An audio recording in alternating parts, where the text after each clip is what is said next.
So a concussion is an injury to the brain. That's the thing that we need to take this injury serious about. It's not things that people commonly think, like it's swelling or bleeding or bruising on the brain, but the reason why people have troubles with it is the brain's not functioning properly, which is really what the injury is, and that's why kids have the symptoms that they do.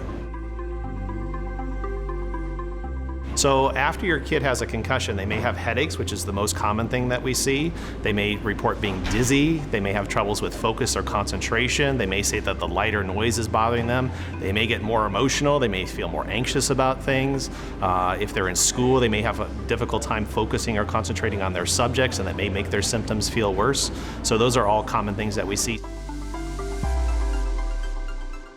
One of the big questions we have is it okay for your kid to still play right after they had their concussion? And that's the thing that we don't want them to do. We want them to come out of the game as soon as possible for two reasons. One is that they oftentimes will have worse symptoms if they continue to play, so it's not an injury we want them to tough out.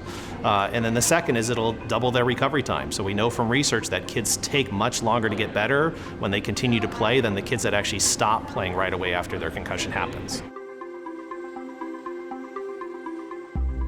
So probably one of the biggest myths about concussions is that it's important to wake your child multiple times throughout the night every few hours. I tell families that is not necessary at all. We want kids to actually get a really good night's sleep. That's really helpful for their recovery, especially the first night, so there's not really a reason to wake your child up multiple times. So the things that worry us, that would want us to have someone get evaluated in the ER, are things where a kid is throwing up repetitively. So usually more than a couple times, that's something that definitely should get seen in the ER. If your child's experiencing the worst headache that they've ever experienced in their life, if they're slurring their speech, if they're having trouble staying balanced, those are all worrisome signs and certainly things that we want that child evaluated in the ER for. So one of the biggest myths that we hear, and you'll read a lot about if you look up concussions on the internet, is that your child should not be looking at screens, that they shouldn't be doing anything on texting. That's actually not correct.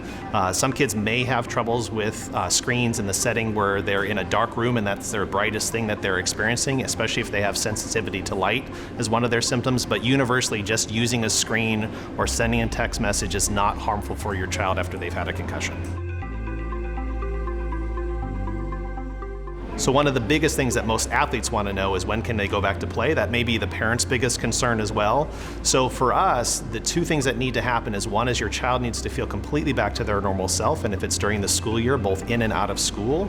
And then the second thing is we have to put them through what's called a concussion protocol. And so that's a gradual increase in activity that you'll usually be guided on by your pediatrician or someone like myself as a sports medicine doctor.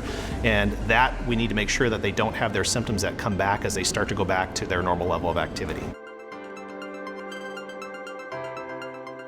So a very common question we get in soccer is whether or not headbands are going to be of any help. So I usually use the analogy for looking at football or other sports that wear helmets. So those are the most likely sports to get concussions in: football, ice hockey, and lacrosse from male sports, and they all have helmets. If those don't prevent you from getting a concussion, a simple inflatable band of air around your head is not going to prevent your child from getting concussion in soccer.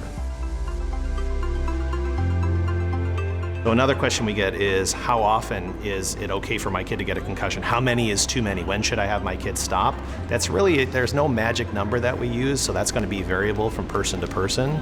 So a lot of that gets based on how long it may take someone to get better, how severe their symptoms were. So really it's an individual thing. So one of the things that we commonly hear is a number of 3 concussions and then you're done. That is absolutely not the case. We may have kids go back we may have them stop their sports actually after 1, if it was a really bad problem that they had afterwards, or it may be after multiple concussions.